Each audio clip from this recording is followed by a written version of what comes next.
He thought he was clever. He thought he had mapped out every move, every signature, every conversation, every reaction I would have once the papers were filed. He believed I was predictable, emotional, dependent, slow to understand what was happening right in front of me. What he never imagined was that while he was planning my exit from his life, I was already rewriting the ending he was counting on. 2 weeks before he filed for divorce, I quietly moved everything he believed would become his reward. And when his plan finally went into motion, when he expected victory, all he felt instead was panic. Before the story goes any further, make sure you subscribe, like, and comment, because what happened after this wasn't just unexpected, it was devastating for him. I didn't wake up one morning knowing my marriage was over. There was no dramatic explosion, no screaming match, no obvious betrayal that I could point to and say, "This is it." What ended my marriage was something far more chilling, a gradual, deliberate withdrawal that felt calculated rather than emotional. My husband didn't grow distant in a messy way. He grew distant like someone following instructions from a script. The house felt different before I could explain why. Conversations became shorter, carefully neutral, like we were coworkers instead of partners. He stopped asking about my day, stopped sharing his own. Even his laughter sounded rehearsed, appearing only when it was expected and disappearing the moment it wasn't needed. At night, he lay beside me, his body turned just slightly away, close enough to touch but far enough to feel alone. I told myself I was imagining it. 15 years of marriage doesn't collapse quietly, I thought. People don't just switch off after building a life together. I blamed work, pressure, exhaustion, anything that allowed me to believe we were still standing on solid ground. But deep down, something felt wrong in a way that didn't fade with reassurance. Then the questions started, casual at first, too casual. He asked about savings accounts we hadn't discussed in years. He wanted to know where certain documents were kept. He brought up property values, retirement plans, insurance policies, topics he had always avoided. Each question felt harmless on its own, but together they formed a pattern that made my stomach tighten. One evening, while he was in the shower, his laptop vibrated on the kitchen counter. I wasn't suspicious enough to snoop, not yet. I was wiping down the counter when the screen lit up again, long enough for my eyes to catch part of a message he never meant for me to see. "Once the divorce is filed." That was all it took. My heart didn't race. My hands didn't shake. Instead, a strange calm settled over me, the kind that arrives when the truth finally clicks into place. In that unfinished sentence, everything made sense. The silence, the rehearsed kindness, the sudden financial curiosity. He wasn't pulling away emotionally. He was positioning himself strategically. That night, I lay awake listening to him breathe, realizing how carefully he had hidden this from me. The betrayal wasn't just that he wanted to leave, it was that he planned to do it in a way that would leave me stripped of security, stability, and dignity. He assumed I would be blindsided. He assumed I would panic. He was wrong. The next morning, I acted exactly as he expected. I smiled. I poured his coffee. I asked about his meetings. I laughed at his jokes. I played the role of the trusting wife who believed her marriage was safe, because I knew something he didn't. Power doesn't come from confrontation. It comes from preparation. I didn't rush. I didn't act emotionally. I moved quietly, methodically, legally. Every step I took was deliberate. I consulted professionals who spoke in facts, not feelings. I reviewed documents I hadn't looked at in years. I learned exactly what was mine, what wasn't, and how to protect myself without breaking a single law. Each decision gave me more clarity, more control. The fear he expected never came. Instead, I felt something else, growing confidence. Not the loud kind, but the steady certainty that I was no longer a step behind him. 2 weeks later, he came home earlier than usual. His posture was stiff, his expression carefully neutral, but I could see it in his eyes, anticipation. He held an envelope like it was proof that his plan had reached its final stage. "I filed today," he said, watching my face closely. I didn't cry. I didn't ask questions. I didn't argue. I simply looked at him, nodded slowly, and smiled. That smile unsettled him more than any reaction I could have given. For the first time, doubt flickered across his face. He expected shock. He expected desperation. What he got was calm. At that moment, he still believed he was in control. He still thought the worst was behind him. He had no idea that everything he was counting on was already gone, and that the real consequences of his plan were only beginning to surface. He didn't say much after that night. He watched me instead. Not openly, not in a way I could call out, but in the quiet, sideways glances of someone trying to recalculate a situation that suddenly feels unstable. The house became heavier with tension, like the walls themselves were listening. He expected me to break down privately, to call friends, to panic in the shower, to start negotiating out of fear. I did none of it. I moved through the days calmly, almost peacefully, and that unnerved him more than anger ever could. A few days after he filed, he began asking questions again, carefully phrased ones. He wanted to make sure we were being fair. He wanted to avoid unnecessary complications. He talked about splitting things the easy way, his voice smooth, almost generous. I could hear the desperation hiding underneath. This wasn't kindness. It was damage control. Somewhere deep inside, he had started to sense that something wasn't adding up. What he didn't know was that every document he thought he understood had already been re-examined. Every account he assumed was untouched had been reorganized. Every asset he imagined sitting neatly on a spreadsheet, waiting to be divided, had already been placed exactly where the law and I wanted it. I wasn't hiding money. I wasn't doing anything illegal. I was simply no longer playing ignorant. At night, when the house was quiet, I replayed our marriage in my head, not with nostalgia, but with clarity. I saw the subtle shifts I had ignored for years, the way decisions slowly stopped being mutual, the way my contributions were minimized while his authority grew. I realized that the divorce wasn't the betrayal, it was just the final expression of a pattern that had been building all along. One evening, his phone rang while he was in the other room. I didn't touch it. I didn't need to.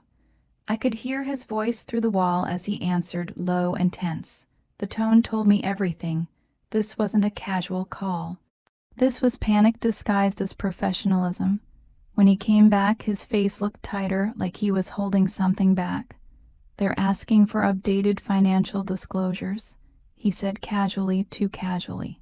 "Just routine stuff." I nodded, unfazed. "That's normal," I replied. He studied me, clearly searching for something: confusion, worry, fear. He found none. What he didn't realize was that the moment he said those words, I knew exactly what was happening. His lawyer had started asking questions that didn't have the answers he expected. From that point on, things unraveled faster.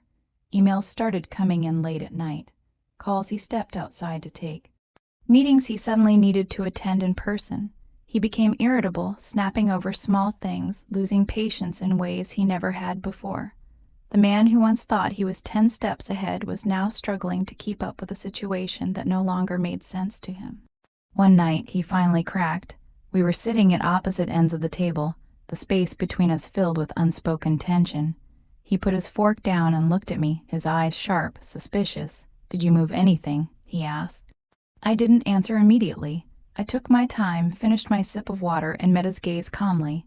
I organized what was mine. I said, "That's all." His face changed instantly. The confidence drained, replaced by something raw and unmistakable: fear. Not anger, not outrage, fear. Because in that moment he realized the assumption his entire plan was built on my ignorance had been a mistake. "That's not how this works," he said, his voice tight. "It is," I replied softly, "when you know what you're doing."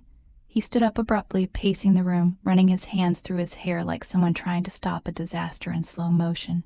For the first time since I had known him, he looked small. Uncertain, exposed. Days later, the official notice arrived. The numbers he expected weren't there. The accounts he thought would be divided weren't divisible. The assets he believed were shared weren't. The leverage he thought he had was gone. His calls became frantic. His tone shifted from confident to pleading, from strategic to emotional. He tried reasoning with me, then guilt, then subtle threats. None of it worked, because the truth had finally sunk and the plan he spent months constructing had collapsed, not because of luck, but because he underestimated me. And the worst part for him, this was only the beginning of what he was about to lose. The moment the reality settled in, he became someone I barely recognized. Not because he turned cruel or loud, but because the confidence that once wrapped around him like armor was gone. It had been replaced by something brittle and reactive, like glass already cracked, waiting for the smallest pressure to shatter it. He started waking up earlier than usual, pacing the house with his phone pressed to his ear, whispering in corners as if the walls might report back to me. He no longer hid his anxiety well. It seeped through everything he did. I watched it all quietly, not with satisfaction, not yet, but with a detached awareness that comes when you finally understand the power dynamics of your own life. For years I had been the stabilizing force, the one who kept things running smoothly while he built his sense of control. He had mistaken my steadiness for weakness, my trust for blindness. Now, with his plan unraveling, he didn't know how to function without the upper hand. The first real confrontation came sooner than I expected. He asked me to sit down one evening, his voice careful, measured, the way it used to be when he wanted something.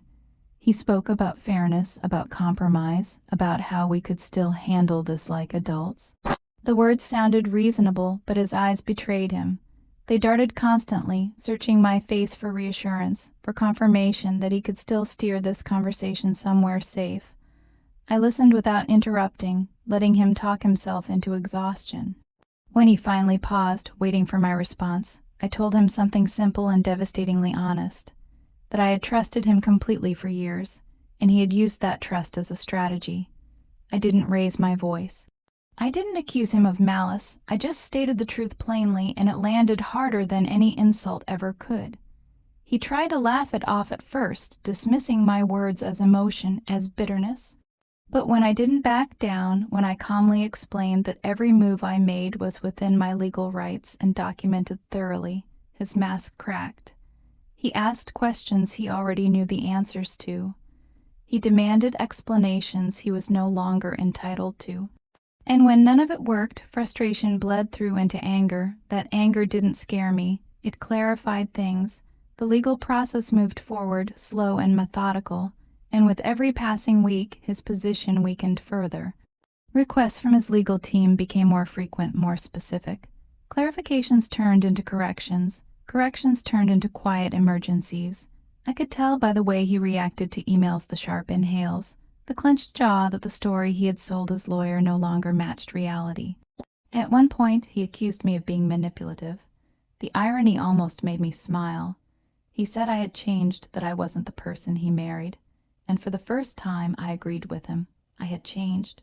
I had learned what he never expected me to learn, how to protect myself without asking for permission. Friends began to notice the shift too. People who had always seen him as confident and composed started hearing a different version of events from him, fragmented, defensive, contradictory. Meanwhile, I said very little. I didn't need to convince anyone of anything. The truth has a way of standing on its own when you stop trying to dress it up. The financial disclosures came back finalized, and that was the moment everything truly collapsed for him. The assumptions he had made about our shared future, about what he would walk away with, were gone. The leverage he believed he held over me had evaporated, and with it went the illusion that he had ever been the smartest person in the room. He tried one last tactic: urgency. He pushed for quick settlements, rushed decisions, emotional appeals disguised as practicality. He wanted this over before the full picture became impossible to ignore. But I refused to be rushed. I had spent too long living at someone else's pace. I wasn't about to do it now. One evening, after a particularly tense exchange, he finally admitted it, not directly, but close enough. He said he hadn't expected me to be prepared. He said he thought I would be overwhelmed. He said he never imagined I would take control before he even made his move. That confession changed something in me. Not because it hurt, but because it confirmed what I had suspected all along. This wasn't a misunderstanding or a tragic breakdown of communication. This was a calculated plan that failed because it relied on my silence. From that point forward, the power balance was undeniable. He knew it, I knew it, and even though the divorce wasn't finalized yet, the outcome had already shifted in ways he couldn't undo. What he still didn't understand was that losing assets wasn't the worst consequence waiting for him. The real cost of his plan, the part he never accounted for, was still unfolding. By the time he understood that this was no longer just a legal problem, it was already too late to reverse anything. The shift wasn't sudden. It was gradual, almost quiet, but it was relentless. The people he had once relied on, colleagues, acquaintances, even friends, began asking questions he couldn't answer cleanly anymore. Stories he had confidently told didn't align. Numbers didn't match. Timelines felt off. And the more he tried to explain, the more tangled everything became. I stayed steady. That was what unsettled him the most. I didn't celebrate. I didn't gloat. I didn't even talk about him much. I focused on myself, on rebuilding routines I had neglected for years, on rediscovering parts of my life that had slowly shrunk to accommodate his ambitions. Every step forward I took without him seemed to remind him of what he had assumed I could never do alone. There was a moment, small but telling, that revealed how deeply his panic had taken root. We were reviewing a minor logistical issue, something insignificant in the grand scheme of the divorce, when he suddenly lost his train of thought mid-sentence. He stopped, stared at the table, and exhaled sharply, as if the weight of everything had finally become too much to carry in silence. That pause said more than words ever could.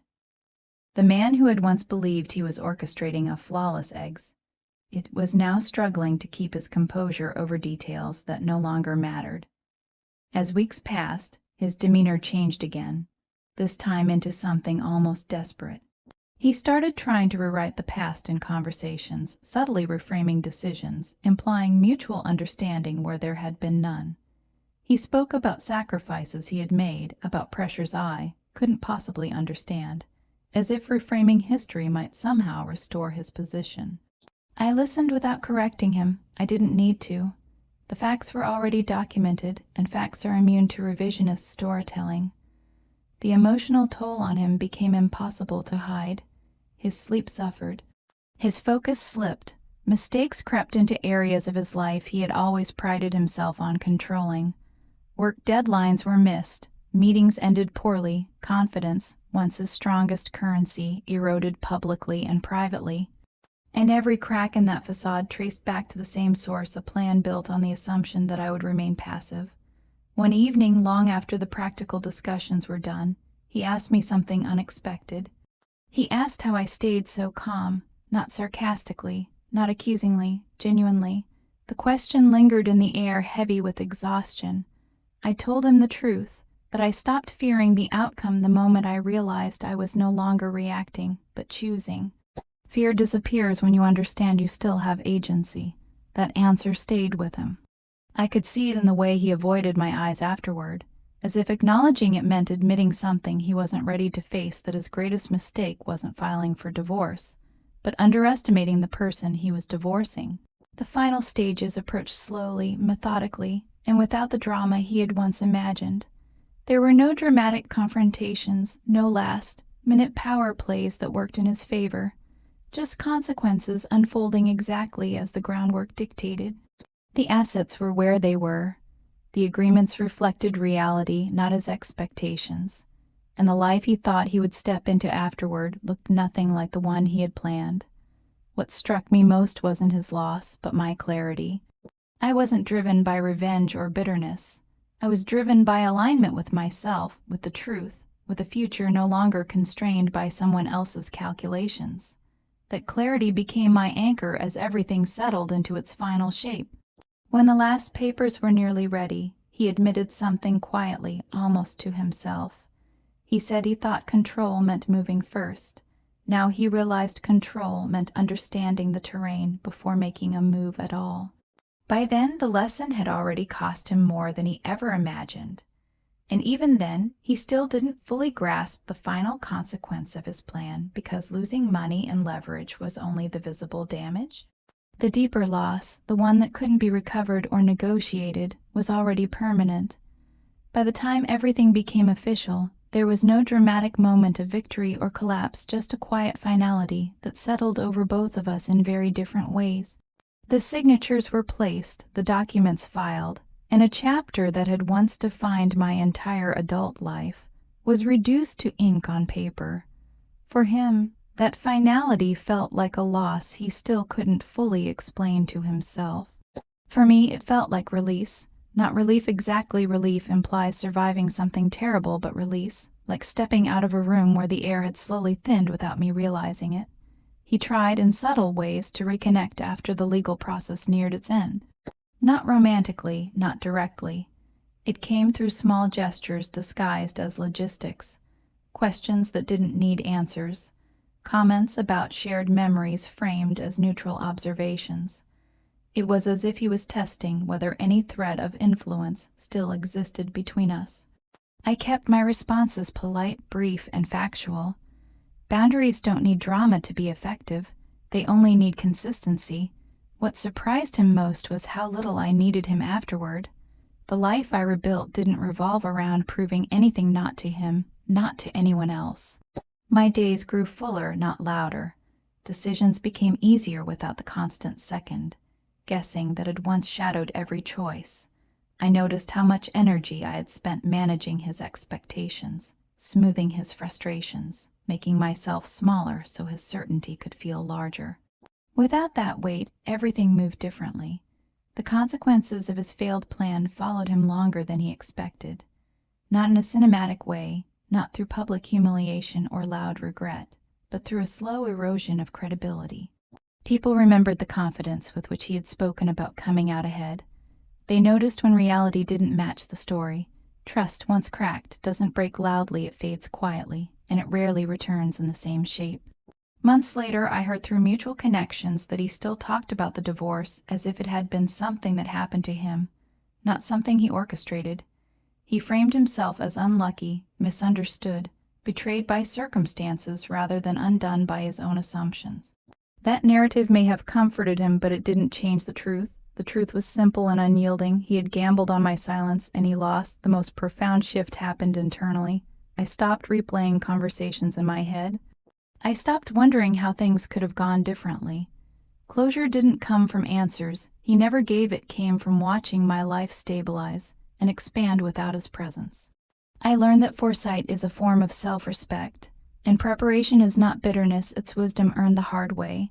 Sometimes, late at night, I thought about the version of myself he had expected to face in court, confused, reactive, overwhelmed. That version no longer existed. In her place stood someone quieter, sharper, and far more grounded. Not because of what I had taken away from him, but because of what I had reclaimed for myself. The plan he created was meant to end with him walking away empowered, untouched, and ahead. Instead, it taught him a lesson he never intended to learn, that underestimating someone who trusts deeply is dangerous. Because once that trust is replaced with clarity, it becomes something far stronger. And the irony he never admitted out loud was this: the divorce didn't ruin him. His certainty did.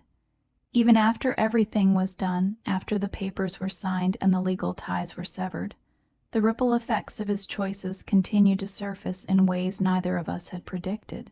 Freedom doesn't arrive with fireworks. It arrives quietly, through small moments that accumulate until one day you realize your life feels lighter. I noticed it when I made decisions without explaining myself to anyone. When I rearranged my home exactly the way I wanted. When I slept through the night without the subtle anxiety that had once lived in my chest, unnamed but constant. For him, the aftermath looked very different. Without the narrative of control, he struggled to define himself. The confidence he once projected had depended heavily on believing he was always ahead of everyone else. When that illusion collapsed, he was left confronting a version of himself he had never prepared to face. Success had always been his shield. Strategy had been his language, and when strategy failed, he had nothing solid to stand on. There was a moment months later when we crossed paths unexpectedly in a public place. The interaction was brief, polite, almost formal, but something shifted in the air between us. He looked at me differently, not with resentment, not even with regret, but with a quiet recognition. The kind that comes when someone realizes they misjudged the depth of another person entirely. I didn't feel triumphant. I felt calm, and that calm said more than any words ever could. Walking away from that encounter, I understood something important. Closure isn't about watching the other person suffer or apologize. It's about reaching a point where their perception of you no longer defines anything in your life. His surprise, his panic, his eventual acceptance, none of it mattered anymore. What mattered was that I had trusted my instincts at the exact moment it counted. The story he told himself was that things simply didn't go his way. The story I lived was far more honest. I saw how preparation changes outcomes, how silence can be strategic, how power doesn't always announce itself, sometimes it moves quietly, signs documents carefully, and waits. I learned that love should never require blindness, and partnership should never demand ignorance. Looking back, I don't wish things had turned out differently. The experience stripped away illusions I didn't know I was carrying. It forced me to step fully into responsibility for my own future. And while the cost was high, the return was greater independence, clarity, and a sense of self that no one could manipulate again. If there is a lesson in all of this, it's not about revenge or winning. It's about awareness, about recognizing when someone mistakes your trust for weakness, about understanding that the moment you stop reacting and start preparing, the entire balance of power shifts. He planned an ending where I would be left scrambling, questioning myself, and starting over from a place of loss. Instead, I started over from a place of intention, and that difference changed everything. That was the part of his plan that truly backfired, not the loss of assets, not the legal defeat, but the fact that I walked away stronger, clearer, and completely beyond his reach. Time did something unexpected after that. It stopped feeling like an enemy. For a long while during the marriage, and especially during the unraveling of it, time had felt like pressure, like something always running out. Decisions had to be made quickly, reactions had to be managed carefully, emotions had to be contained. But once everything settled, time slowed down. Days stretched out in a way that allowed me to breathe inside them. I wasn't counting hours anymore, I was living in them. With that space came reflection, not the painful kind that keeps reopening wounds, but the clear-eyed kind that finally tells the truth. I began to see how much of my life had been shaped around anticipating him, his moods, his plans, his expectations. I had mistaken adaptability for harmony and compromise for balance. It wasn't that he had forced me into the background all at once. It happened gradually, through 1,000 small moments where I chose peace over confrontation, trust over verification, love over caution. What still amazed me was how confident he had been in his assumptions. He had believed that because I didn't challenge him openly, I couldn't think strategically, that because I valued stability, I wouldn't act decisively, that because I loved deeply, I wouldn't protect myself fiercely. He never understood that those traits could coexist, that empathy and intelligence are not opposites, and that patience is often the sharpest tool in the room. As my life continued forward, new opportunities appeared, not because I chased them desperately, but because I was finally aligned with myself. Financial decisions felt simpler, relationships felt clearer. Even friendships shifted, some faded naturally, others deepened unexpectedly. People responded to the version of me that no longer apologized for taking up space. I didn't announce my transformation. I didn't need to. It showed in how I spoke, how I listened, and how I chose. Every now and then, news of him would reach me indirectly. A job change that didn't last, a move that seemed sudden, a relationship that ended quietly. Nothing dramatic, nothing tragic, just instability. The kind that follows someone who has never learned to sit with uncertainty without trying to control it. I didn't feel satisfaction hearing those things. I felt distance. Emotional distance is a powerful marker of healing. When someone's struggles no longer trigger either fear or triumph in you, you know something fundamental has shifted. The most telling change was internal. I no longer questioned my instincts. The doubt that once whispered, "Maybe you're overthinking," had been replaced with trust in my own perception. I learned that noticing patterns is not paranoia, asking questions is not disloyalty, and preparing for reality is not pessimism, it's respect for yourself. Looking back now, the irony remains sharp and undeniable. He believed the divorce would simplify his life, give him freedom, leverage, and advantage. Instead, it exposed the fragility of a confidence built on assumptions rather than understanding. And while he walked away believing he had simply miscalculated the outcome, the truth was deeper than that. He had miscalculated me. I didn't win because I outmaneuvered him in court, or because I protected what was mine. I won because I refused to disappear quietly from my own story. Because when the moment came that required clarity instead of comfort, I chose clarity. And that choice changed the trajectory of everything that followed. Some endings are loud, fueled by anger and final words. This one wasn't. It was quiet, deliberate, and complete. And in that quiet ending, I found something far more valuable than revenge or validation. I found myself.